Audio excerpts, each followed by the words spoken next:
I see you, Carolyn. You're like, no, I see your countdown now.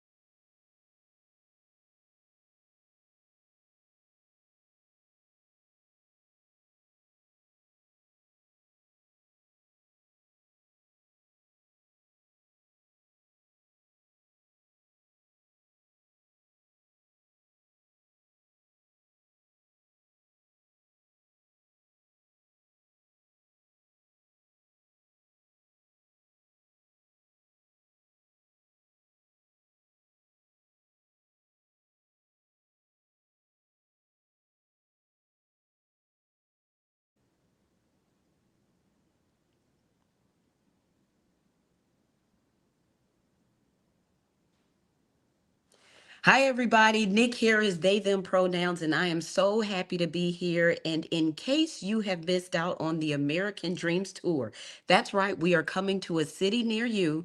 Check out this incredible video.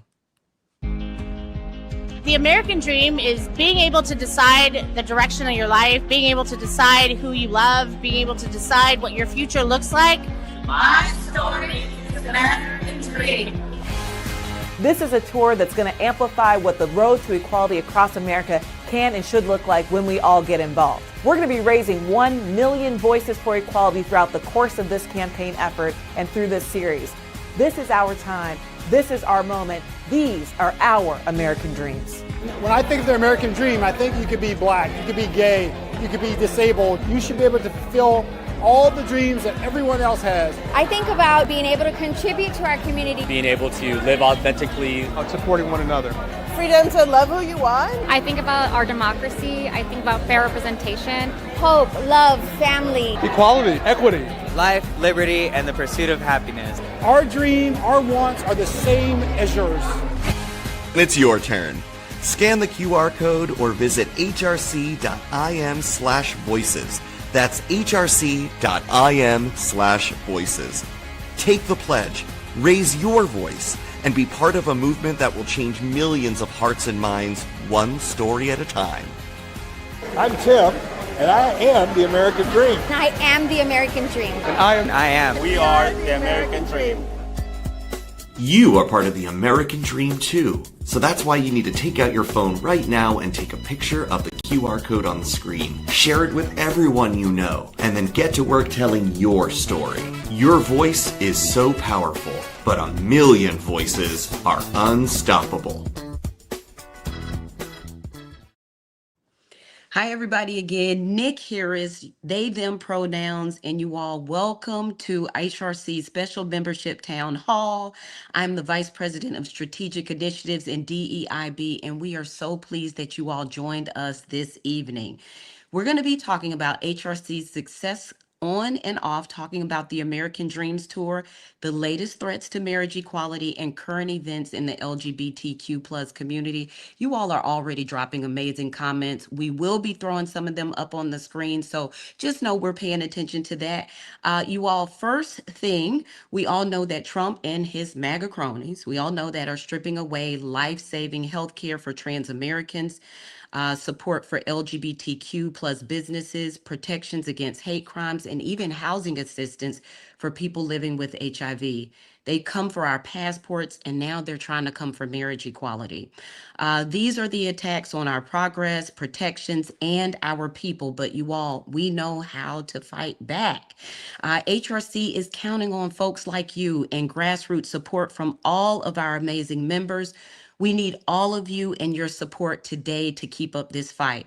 Please visit hrc.org/give to make an emergency gift online, or you can text GIVE, that's GIVE, to 472-472. You could see it in the little ticker going here, you all. We thank you, and with that, we've got a lot to cover, so we're going to get to it. And again, I see you all, so if you put a great question or a comment, we will try to get to that as well. You all, I have the unique honor and pleasure to introduce our fearless leader, HRC President Kelly Robinson. You all, Kelly is the first Black queer woman to lead the Human Rights Campaign. She's been at the helm of our organization for 3 years now, and Kelly has spent the last 18 15 years creating and leading winning campaigns and programs for social justice. She has been at the forefront in the fight for bodily autonomy and racial and gender equity, centering marginalized communities and building political power. And she has an important message for you all tonight. If you haven't heard our president speak, she is the champion. We need you all, and she always brings an incredible message. With that, I get to hand it over. It's yours, Kelly. All right. Thanks, Nick. And thank you, everybody, for joining. I don't know about you, but I needed this community, especially tonight. I have to start by acknowledging the horrific events that played out in Minnesota today. We saw yet another school shooting, another moment where parents sent their kids to school with the simple expectation that they would come home alive and well. And some people didn't have that expectation fulfilled. I have more than heartbreak. I have anger and I have rage that this keeps being the case for too many of our babies. Many of you know me and know that I've got 2 young kids. And when I got home, when I tell you I squoze them harder, I did. And I squoze them not only because of the events that happened today, but knowing that there's too much violence and too much danger in the world, and we've got to come together to do something about it. And we need real interventions, not scapegoating of communities, not pretending to have National Guard storm democratically run cities, pretending that's about our safety when it's not. We need real solutions like gun violence prevention, like equality for all, like giving the homeless the care and people living with mental health the care that they need. That's what we need right now. So I want to start there, because no matter how you're showing up today, if you're showing up full of rage and anger about what you're seeing play out, embrace that rage and anger and turn it into action. If you're showing up feeling sad and feeling fearful, I'm not going to lie. There's a lot happening in the world that's drawing up those feelings for us, and they can't be ignored. But use this space to find the community and the solidarity that you need to take an action and do something about it. But this is one of those moments, y'all. One of those moments that we face as individuals, as communities, and really as a nation, to not accept the world as it is, but to fight for the world as it should be, as it will be, God willing, with all of us fighting together.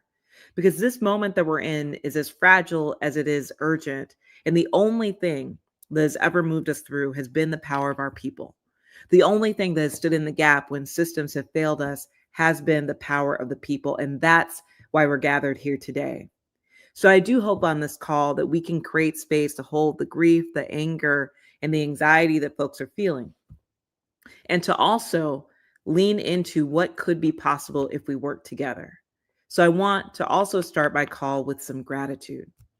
Gratitude for every single one of you. The only reason that I believe that I'm able to send my kids out into the world is because I know that there's a community of fierce allies, activists, and LGBTQ plus people that are going to have their back. So when I say I'm grateful to you, I mean it. I'm grateful for every single one of you for showing up every single day in your community. And yes, for showing up tonight. I'm grateful to you for standing with this movement, for being a part of the 3.6 million members who make up the Human Rights Campaign. I have gratitude for the countless ways that you fight for equality every single day, whether it's having a tough conversation with your neighbor or showing up at your local school board or simply living your truth with courage and with pride. And I know that this work is not easy. I know that these times we are in are not easy, and yet you are here. You are here as the descendants of the ones who survived. We've got work to do to keep standing strong, to keep showing up, and to keep fighting for the better future that our people deserve. So when you feel tired, when you feel hopeless, when you see our community's rights being rolled back, when you see politicians trying to erase us, know this, that we are powerful. We are not without hope, and we are certainly not without power. And here's the thing about hope. Hope isn't just a feeling, it's a decision that we make every day. We make that decision when we choose to look at who we are and accept ourselves. We make that decision when we commit to building a movement in spite or because of everything that we see. Hope is a result of what we have been given from our ancestors to keep this fight moving forward. So there's no question for me. We are powerful. We are million strong, and we have each other. Now's the time that we've been called to fight. And this fight It's really about manifesting something that's bigger and more free than anything that we've seen before. My friends, I'm a Black queer woman living in the United States of America. When we talk about freedom and liberation, we are talking about things I've never actually experienced for my people or in my body, and yet I believe it could be possible. I believe it because I know that I'm the descendants of others that believed it too. So when I think really about what we're here coming together to fight for, it's a fight for us. It's a fight to preserve our very dreams and the space to manifest those dreams into reality. And the truth is, there isn't just one American dream, there are millions. There's that dream of a child opening a book and seeing themselves on the page for the very first time. There's that dream of being able to send our children to school and be more worried about whether they're paying attention in math class than whether they will make it home unharmed and alive. It's a dream of a couple that's been together for 15 years, longing to build the family that's always been in their hearts. It's a dream of a young person who finally finds belonging, purpose, and a community. It's a dream of living with freedom, with dignity, and with pride. These are our American dreams. This is what we're fighting for. Just the freedom to learn and to love, to work and to worship, to build wealth and create beauty, and to live with dignity. And most importantly, the freedom to be exactly who we are. And I know when you hear the American Dreams Tour, for a lot of us, look, the story of America is as incomplete as it is complicated. And yet still, we are fighting for our homes, fighting for our ability to dream. You know, for me, part of my story is that my grandfather, he served in the Air Force during World War II. And let me tell you, he wore that uniform like armor, like prayer, like promise, because that's exactly what it was. He was ready to defend this country with his life if that was required. But here's the other thing. My grandfather was a Black man in the United States of America in the 1940s. He signed up to die for fellow citizens who would not even let him drink from their water fountains. And yet still he chose to protect our freedoms. And yet still he believed in the possibility of America despite what he was experiencing in his lifetime.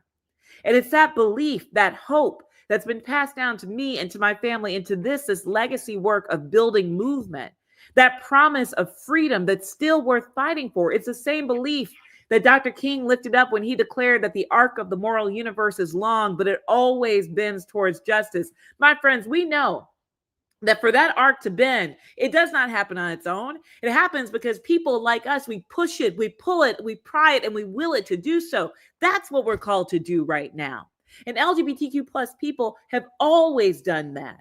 We've built that arc, we've bent that arc of justice even when the world told us not to. When police raided our bars and our bathhouses, from the Black Cat to Stonewall, we built secret systems to keep each other safe. We did that. When politicians ignored the AIDS epidemic, we refused to accept death as the answer. We built a movement of radical care. We demanded action. We fought back. We did that. When our love was denied by law, we didn't let DOMA be the final word. No, we organized. We went to the Supreme Court. We won marriage equality. We did that. None of it has ever happened by accident. No freedom we've earned has ever been given to us. It's always been fought for. It's always happened because we refused to give up, because we dared to dream. And tonight, what I'm asking you to do is to not let go of the dream.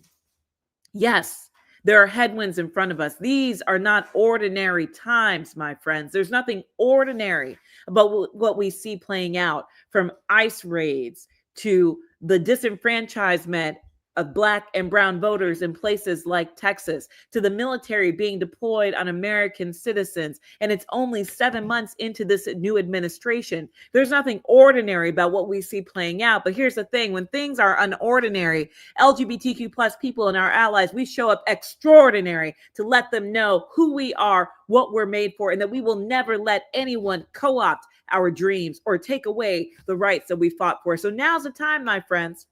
I believe that there's strategy work for us to do. We've been doing the work of building change for so long, through the courts, We've been building the work of moving towards equality for so long through building political power and action. Now it's time for us to continue that work and also double down on the work of culture change, of storytelling, to lift our voices, not one by one, but millions by millions, to make a difference. There's a moment right here in front of us where our children are going to ask, when everything was on the line, what did you do? I want to be able to say that I was in rooms like this with people like you doing everything that we could. That's what's at stake right now.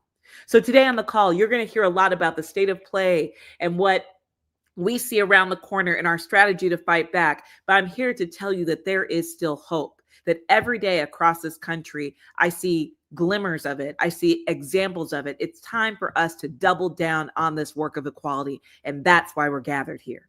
So thank you for joining us. Please use this call to fill your cup, get the information you need, but most of all, to recommit to the work ahead. We are claiming our dreams. Thank you so much, Kelly. You all just heard from our president, Kelly Robinson, who talked about hope, but also the need for us to get to work. And so the next person I get to introduce, I'm super excited about it, is one of my amazing colleagues, Reg. Reg has been with HRC for 3 years, and in his current role as Director of Regional and State Campaigns, he focuses on mobilizing HRC's 3.6 million members. Let's say that again, like Reg, come on, 3.6 million members, and we're growing, you all, and supporters in large sections of the 75 million member equality voters voting bloc to support LGBTQ plus pro candidates and policy initiatives across the country. So you all, we have a phrase at HRC to describe Reg.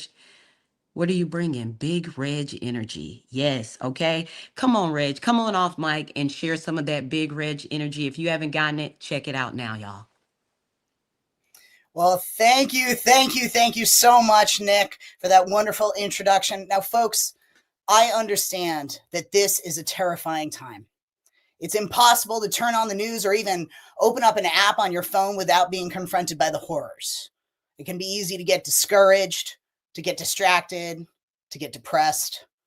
And I imagine that some of you, like me, may be experiencing that cognitive dissonance that's been ringing in our ears for months. And by that, I mean that what is this country? What are we actually about? Where are our values?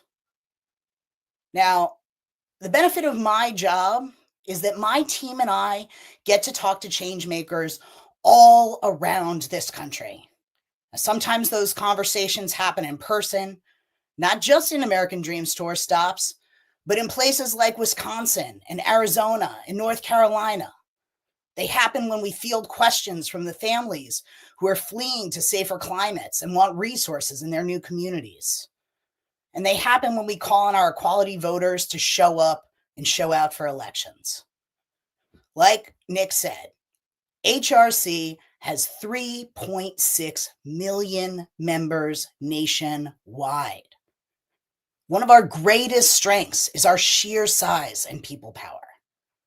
We are part of the community response that is needed at this time. Now, my team and I, we have 3 objectives. 1, to elect pro-equality candidates in state and federal elections. 2, to grow our people power capacity into a vocal year-round presence in every single state. And 3, to positively shift the public narrative about how LGBTQ plus people, and specifically trans people, are regarded by the public. And here's how we're doing just that. Now, on the elections front, if special elections this year are harbingers of things to come next fall, folks, the wind is in our sails.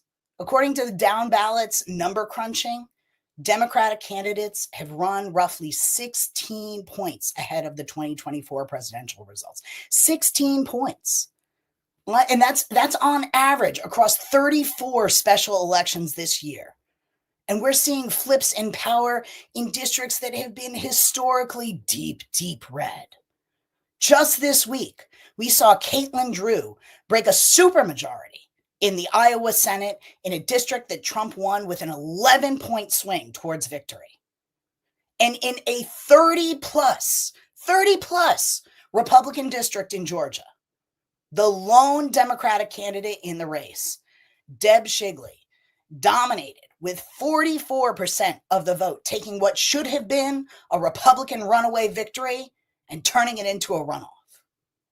And of course, we can't forget the Wisconsin Supreme Court race from last spring, where Susan Crawford beat the Elon Musk-backed candidate by double digits in the most expensive judicial contest in U.S. history. Now, I know you've heard it from Kelly before, but I'm going to say it again.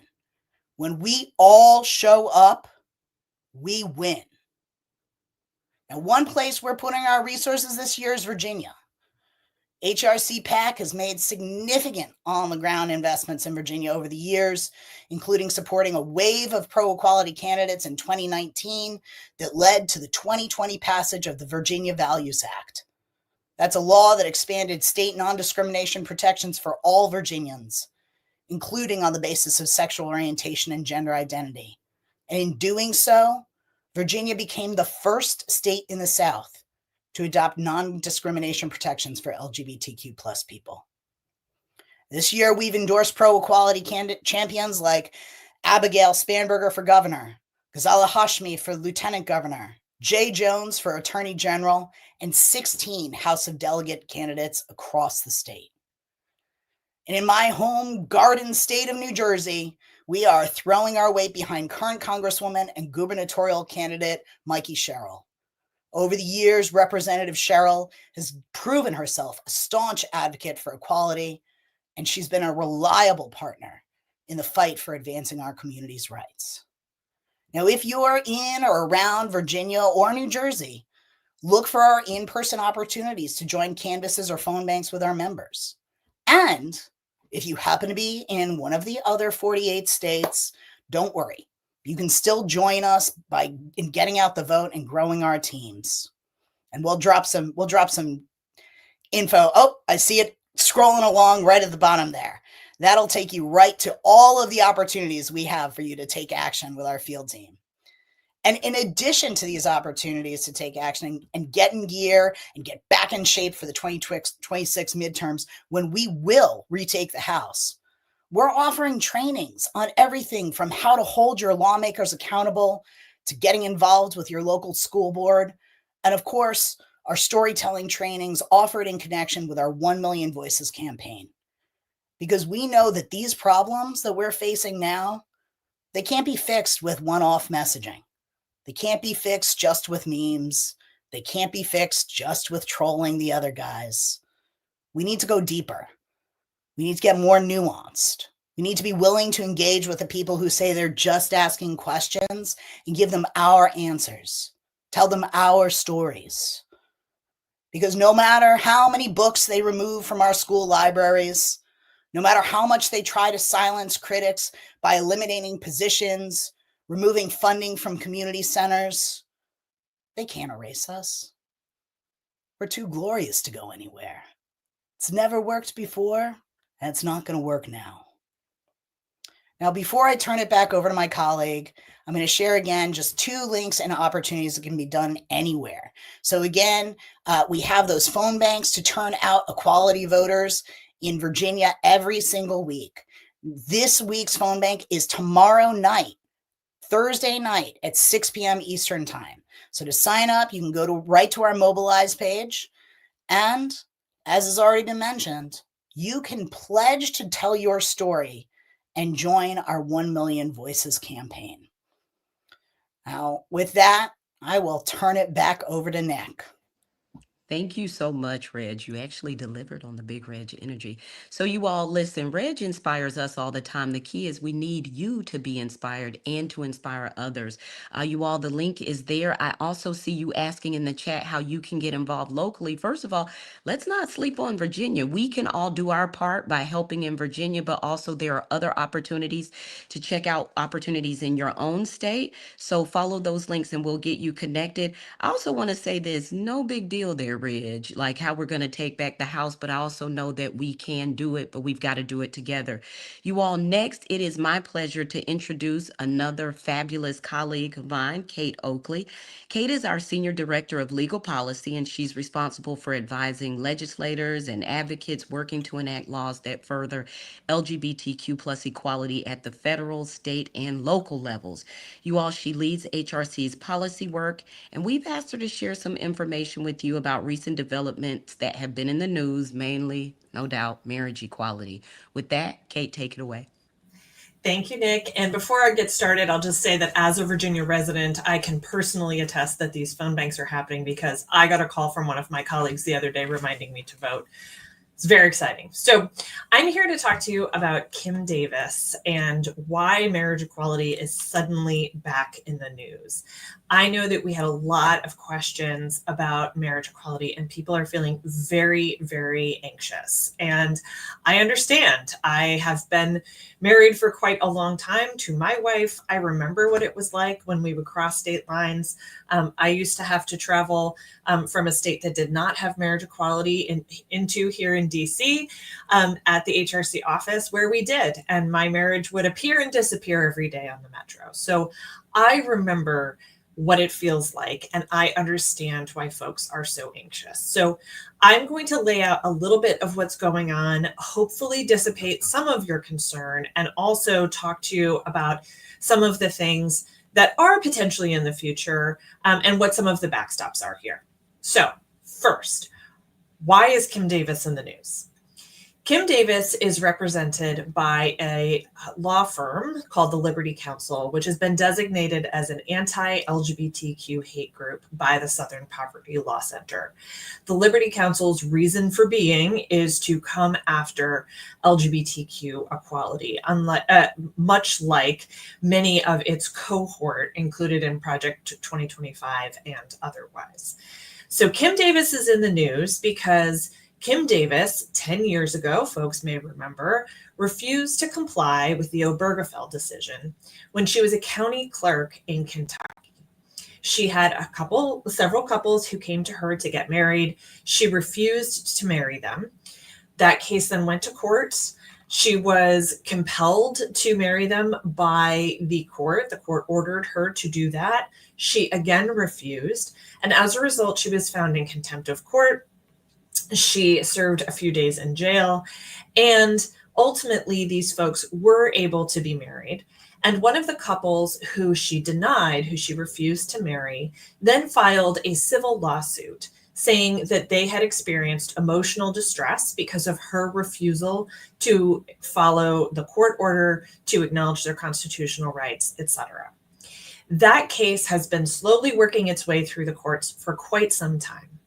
And earlier this year, her attorneys asked the Supreme Court to hear her case because in the district court where her case had originally been heard, the district court found that she owed this couple $100,000 in damages, and she believes she should not have to pay those.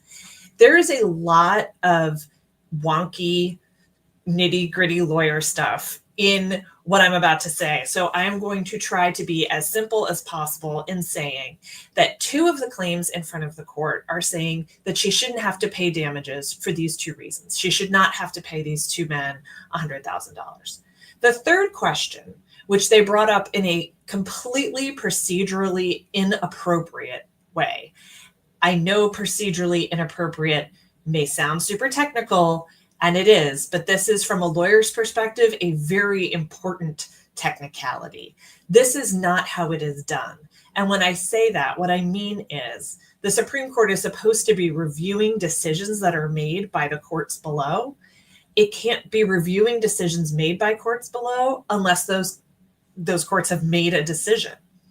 Kim Davis's attorneys are bringing a brand new question to the Supreme Court that was not considered by the district court or the appeals court. And that is, she is asking for Obergefell to be overturned.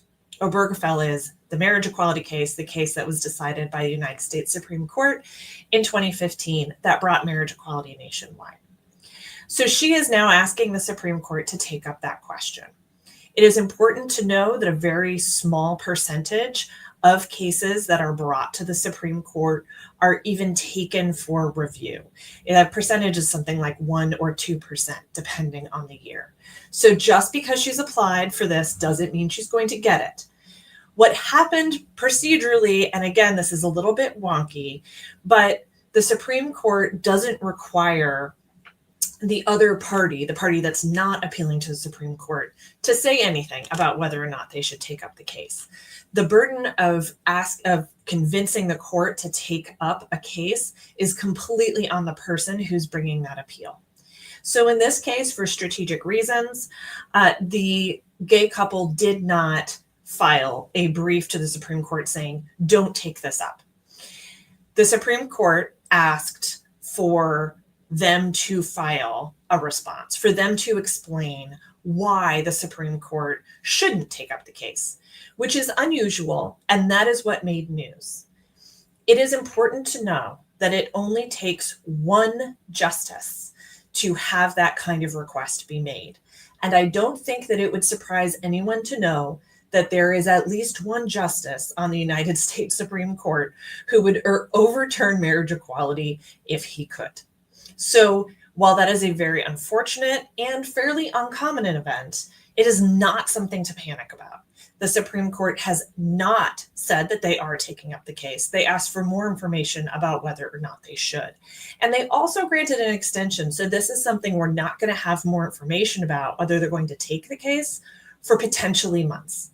So there was a lot of reporting about this when it happened. And I know it really, really, really, really made people afraid. In a different world, I would be able to sit here and assure you that the Supreme Court is not going to take up the question of Obergefell, and that it definitely, there's no threat to marriage equality. I'm going to be honest with you, as I know that you expect me to be, and say that I can't make you that promise. But what I can say is that it's really, really, really unlikely that Obergefell is even going to be heard in front of the court. And if it is heard, I am very, very as confident as I can be in this moment, understanding that the world is what it is. I'm as confident as I can be that marriage equality is safe for now. We had a lot of questions with folks asking, if the Supreme Court does hear Obergefell and they overturn marriage equality, then what? I want to be really clear that I do not think that's imminent. I really don't. But I also very much appreciate where that anxiety is coming from. And so I do want to address those concerns.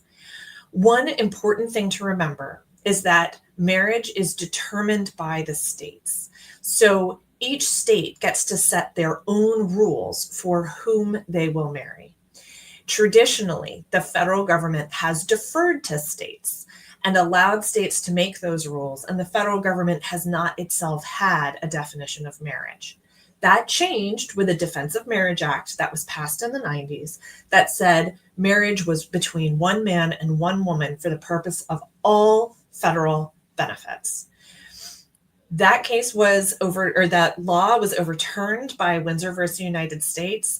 And just a few years ago, HRC worked really hard to pass a bill that's called the Respect for Marriage Act. The Respect for Marriage Act overturned the Defense of Marriage Act by saying affirmatively that marriages between same-sex couples and interracial couples will be considered valid by the federal government so long as they were legally entered into in the state where they took place. What that means is if you get married in California and you have a same-sex marriage in California, no matter what state you're living in, Kentucky, Kansas, New York, Virginia, Florida, the federal government will consider you married. So that's a really, really important backstop that we have in this moment.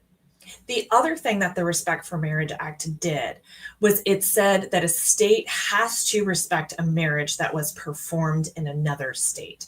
Again, this is the inverse or the converse of what happened in the Defense of Marriage Act, which gave states permission to ignore whether or not somebody was legally married in a different state if that marriage didn't comply with their own public policy.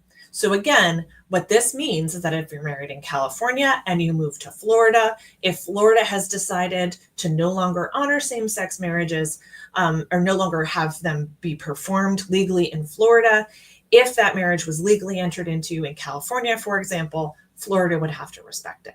So we are not going back to the way things were before Obergefell, even if Obergefell is overturned. We got a lot of questions about immigration status. And for immigration status, that is a federal benefit. So that means that the Respect for Marriage Act should protect folks who are applying for immigration status or have received immigration status as a result of their same-sex marriages.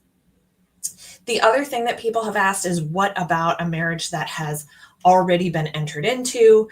What would overturning Obergefell mean for those marriages?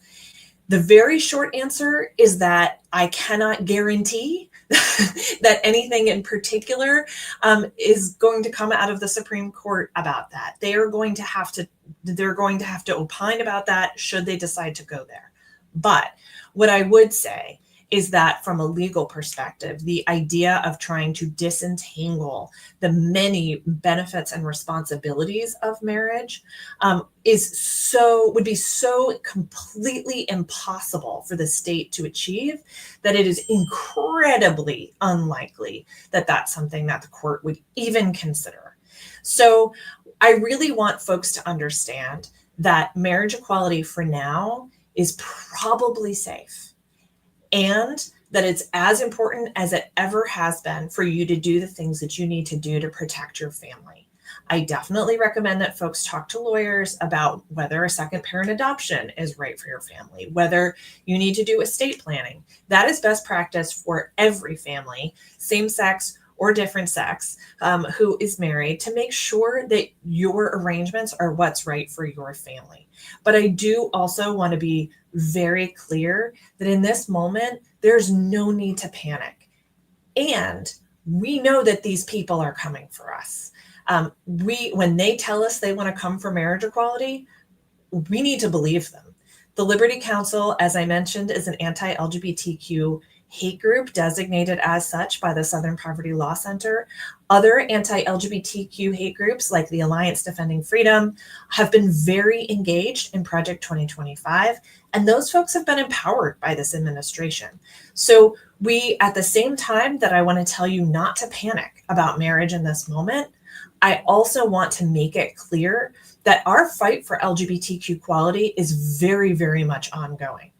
These folks, they're coming after marriage because they don't believe that same-sex marriages are good, and it is contrary to their belief system, and they don't think we should be able to get married.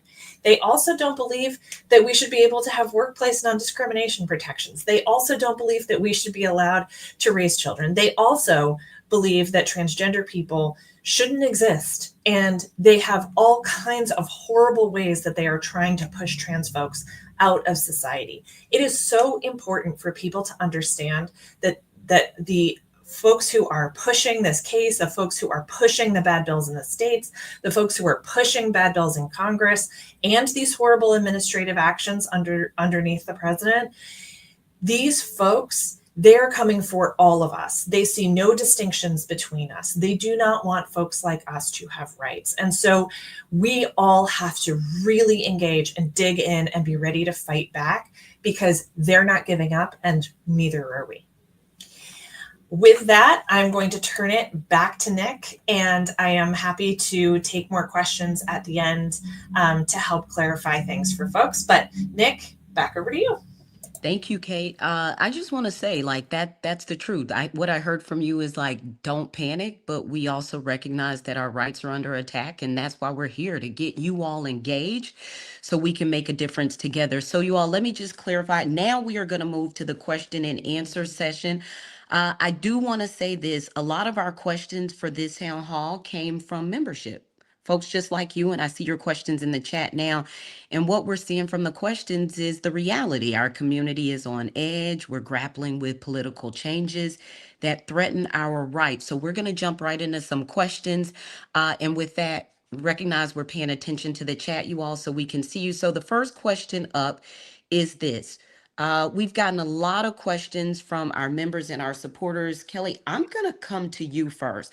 We have Jeanette from New Jersey who asked, do you have any advice for those of us feeling burnt out by this administration?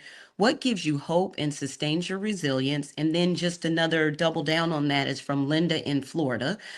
Do you guys have anything encouraging to say to those of us in community who feel very, very afraid and very alone? Yeah. Well, first, I just want to acknowledge like this is bad. This is as horrific as it sounds. The threats to civil rights protections that we've had for decades, the first time that we've seen a backslide on our rights in years, like this is happening. So if you're feeling afraid, if you're feeling anxious, don't ignore those feelings. That's real. And also, I never want us to become numb to the experiences that folks are facing, right? So I just want to say that first. And I also want to say that all of this chaos is by design. So the reason that they're throwing so much stuff at us is because they hope that at some point we'll give up, and we're not going to give them the satisfaction. Okay. So the thing that keeps me motivated is all of you and traveling across the country, hearing your stories, yes, of the harm, but of the hope too. Y'all, I just got back from Salt Lake City. Do you know that more than half of the city council in Salt Lake City are out LGBTQ plus people? This American Dreams tour has taken me to Helena, Montana, where in the state of Montana, they put forward one of those laws trying to eliminate their ability to fly pride flags in cities across the state. And you know what Helena did? They painted that town in rainbows. I'm telling you, I was walking around the streets of Helena. I thought I was in downtown Palm Springs during Pride. I didn't know. But you see these kind of symbols of hope, and you see it in institutions big like that, but you also see it in the hope of individuals, of kids that show up to school committed to being who they are, of teachers that say, no matter what's going on in my state, I'm going to create an affirming environment where every student can learn.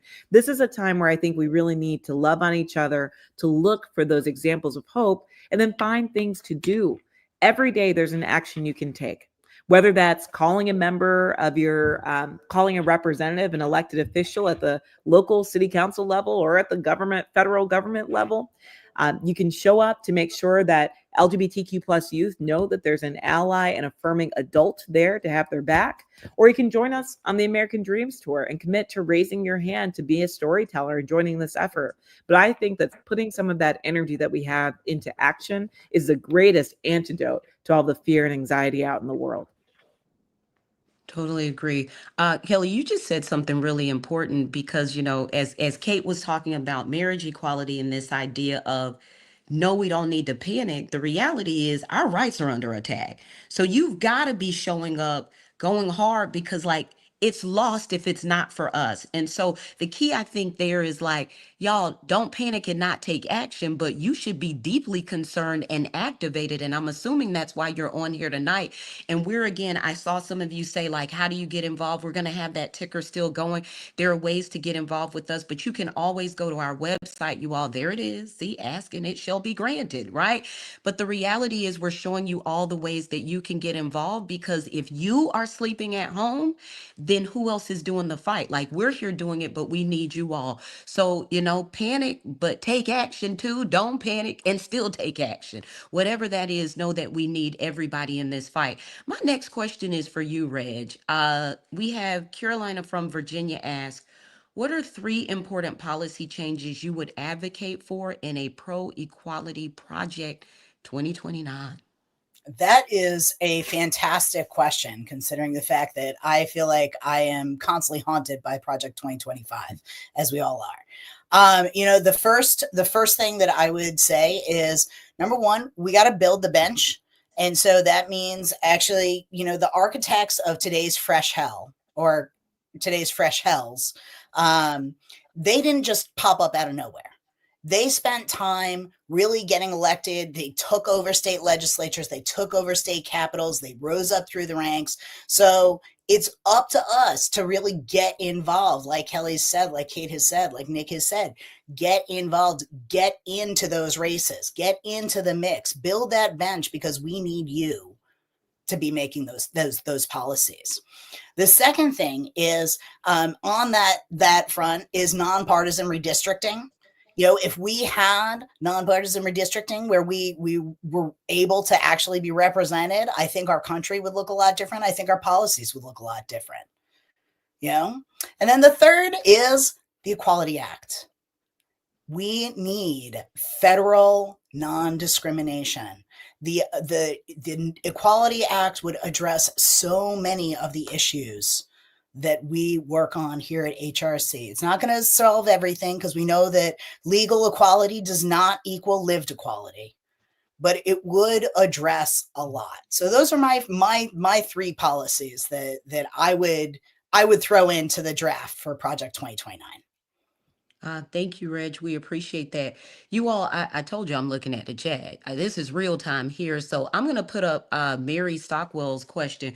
Where can I find dates on the American Dreams Tour? I may have missed that. So you all hang with us at the end. We're going to keep going through some of our questions, but we have a great video that will lead you where you can go, a QR code to get involved with the American Dreams Tour. And even if you have missed a city we've been to, you all, we still need your stories. You are part of the American Dream Tour, whether you showed up in that city or not. So we're going to give you ways to get involved. With that, I've got question 3, and it's for you, Kate. Noelle from Oregon asked, what can we do as parents to help our young adult trans youth stay safe at school and maintain access to gender-affirming care?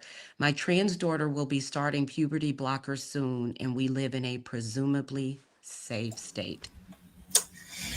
Yeah. Well, first, I'll just say, look, I just want to acknowledge how scary it is. It's a really scary time, I think, to be a trans person, young or less young, knowing that healthcare is such an important part of life for folks, and that it's being imperiled in coming from a lot of different directions. And it's a really scary time. And so I just want to start by acknowledging that, because it's not just young people who are scared, and also young people are scared, and the folks who love young people are also scared. And this is very legitimate.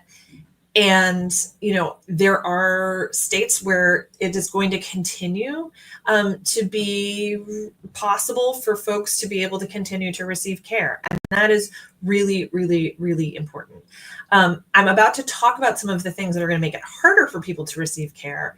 But before I do that, I also want to lay down a really important marker, which is that a lot of the things I'm about to say are being challenged in court, as they should be, because these are things that are absolutely abuses of power. They are really underhanded manipulation of systems. They are not based in science. They are not based in medicine. They are frankly not based in any kind of humanity whatsoever. And unfortunately, that is all too common across things that are coming from this administration. But I also want to acknowledge that we are not out of options in terms of challenging these, and that several of the things I'm about to discuss have already been challenged in court. So if you are in a good state, in a blue state, in an easy quote, easy state, I hope that you can hear all of the quotation marks in around those words as I'm speaking them. It may be that you're able to continue to receive care in a relatively undisrupted way, or perhaps not disrupted at all. There are lots of other folks around the country, as I know that you're insinuating this, or including this in your question. There are lots of folks around the country for whom that is not the case. About half the states now have bans on trans youth being able to access medical care. That is tremendously scary and hard. If you think about sort of abortion as an analog, right, this idea that people have to cross state lines, they have to drive for hours, they have to stay in hotel rooms in order to be able to receive care. That is, I think, a helpful illumination of what it's like to try to receive gender affirming care. And if you imagine that you're somebody who lives in Florida or in Texas and that you have to drive, right, or you have to fly to someplace in order to be able to see a doctor, that is super scary. And the places that are continuing to offer care are experiencing extremely long lines, very long wait lists. That was already the case before all of these bans started sort of sailing through. And so it is already, there are fewer providers who are able to provide this care than there are people who want to access it. And the capacity issues are very real. And this is one of the really big scary things that I do think is going to be challenged in court. So I just want to include that caveat. The administration has made threats that for hospitals that are receiving federal funding through things like Medicare or Medicaid, that it's not just that Medicare or Medicaid can't pay for gender affirming care, but that if the hospital is receiving those funds, which basically every hospital medical system across the country, almost everybody does, that they could have those benefits revoked or frozen if the federal government finds out that they are also providing gender affirming care. The government is also trying to go after providers of gender affirming care, saying that they are being fraudulent, that it is impossible to provide gender affirming care. That is just false. It is incorrect on the facts. It is incorrect on the medical, on the medicine, on the science. The entire American medical establishment supports age-appropriate, best practice gender affirming care. So these state legislatures are completely out of their depth. This FTC guidance or FTC potential actions are really inappropriate. All of these threats are really scary. And it's important, again, to be really cognizant of the fact that these folks are coming for the LGBTQ community. And it's important to also understand that all of the issues that HRC works on are very linked. They are very linked, and that our opponents don't see them as separate, right? So when we're talking about things like gender affirming care for youth, it is just little baby steps until they come for adults. So I want to acknowledge that. Now, what can we do to support young folks in schools and accessing care? Students still have rights. We have rights under the 14th Amendment on equal protection of the laws. We have rights under substantive due process. We have rights under Title IX. So it is really important that we not abandon the law. The administration is enforcing the law in ways that are inconsistent with the case law. They are inconsistent with the law as it has always been. Practitioners of the law will tell you that the things that they are doing are absolutely contrary to the things that they are doing that the law has told us to do before. So do not comply in advance. Do not comply in advance. Ask your schools not to comply in advance. Ask your medical providers not to comply in advance.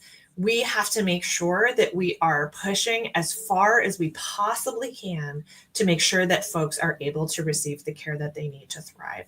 And my heart goes out to folks across the country who are fighting so hard for their kids, And my heart goes out to the kids who are so do not deserve this and absolutely do deserve the ability to get gender affirming care that is going to allow them to grow and thrive. So please know that there are lots of ways that we are fighting back in terms of comments, in terms of litigation, in terms of lots of other things. And we will absolutely keep membership posted as we are moving forward with things that having people submit comments or do action alerts. We'll definitely let you know when those opportunities Kate, arise. if I could say this while you were just talking, I mean, it's like reality after reality of we're being attacked on all sides. But what we keep seeing repeatedly is folks showing up like on this call tonight and asking what can they do to help. Kelly, that was a question specifically coming for you. Folks are asking, what is it? Courtney out of North Carolina says, how can I help? How do I get involved? The answer is to take action in any way that you can. So, with the Human Rights Campaign, we have actions that anyone can do no matter where you are. One, if you see these institutions are complying in advance, hold them accountable. Get your people together to say something, to make it clear that they're out of step and out of touch with the community, but make your voices heard.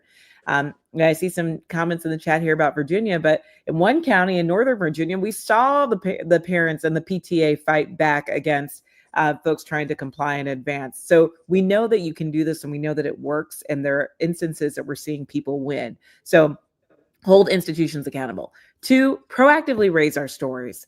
Look, I think that we're getting overwhelmed by the stories of harm, and we've got to start lifting up the stories of hope too. The stories of what it means to know a trans youth who is happy in being who they are.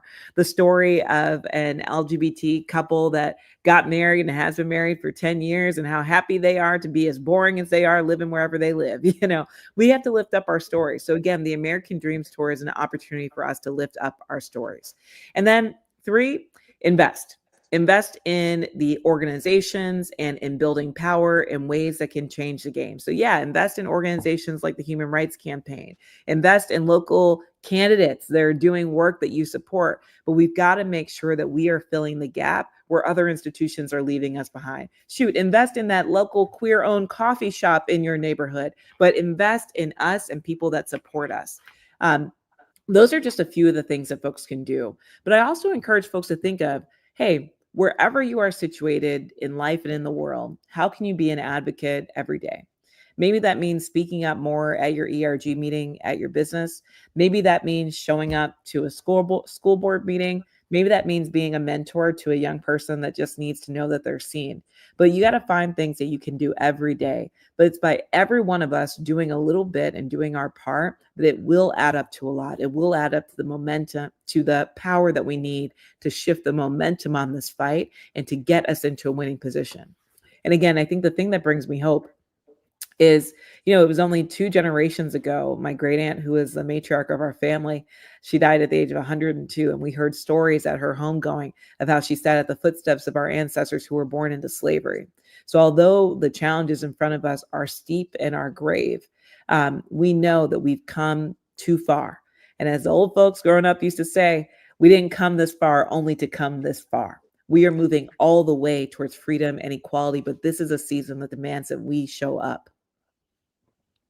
Thank you so much, Kelly. You just said it. We did not come this far to come this far. That's right. The fight has to continue.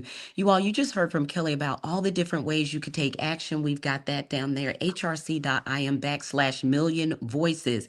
So I just want to add this. We need you. And we need funding for the critical fight ahead. As we've laid out before, you can make an emergency contribution by going to hrc.org/give. Again, that's hrc.org/give. It's right there, you all. Or by texting GIVE, GIVE, to 472-472. Every contribution helps advance equality. You all, when thousands of individuals give what they can, it adds up to a strong and powerful movement for change. Our opponents, we know they're well organized, you all. We know they're well funded. We need every one of you with HRC now more than ever. And with that, you all, it's a wrap, but don't leave just yet. In case you missed it, we're going to show you what's happening in cities right around you. And pretty sure we're coming to a city near you. And even if you've missed us, you can take part by becoming part of the 1 million voices. With that, roll the beautiful footage to show what's happening across the country. The American dream is being able to decide the direction of your life, being able to decide who you love, being able to decide what your future looks like. My story is an American dream. This is a tour that's going to amplify what the road to equality across America can and should look like when we all get involved. We're going to be raising 1 million voices for equality throughout the course of this campaign effort and through this series. This is our time. This is our moment. These are our American dreams. When I think of the American dream, I think you could be black, you could be gay, you could be disabled. You should be able to fulfill all the dreams that everyone else has. I think about being able to contribute to our community. Being able to live authentically. Supporting one another. Freedom to love who you want. I think about our democracy. I think about fair representation. Hope, love, family. Equality, equity. Life, liberty, and the pursuit of happiness. Our dream, our wants are the same as yours. And it's your turn. Scan the QR code or visit hrc.im/voices. That's hrc.im/voices. Take the pledge, raise your voice, and be part of a movement that will change millions of hearts and minds, one story at a time. I'm Tim, and I am the American dream. I am the American dream. I am. We are the American dream. You are part of the American dream too. So that's why you need to take out your phone right now and take a picture of the QR code on the screen. Share it with everyone you know, and then get to work telling your story. Your voice is so powerful, but a million voices are unstoppable.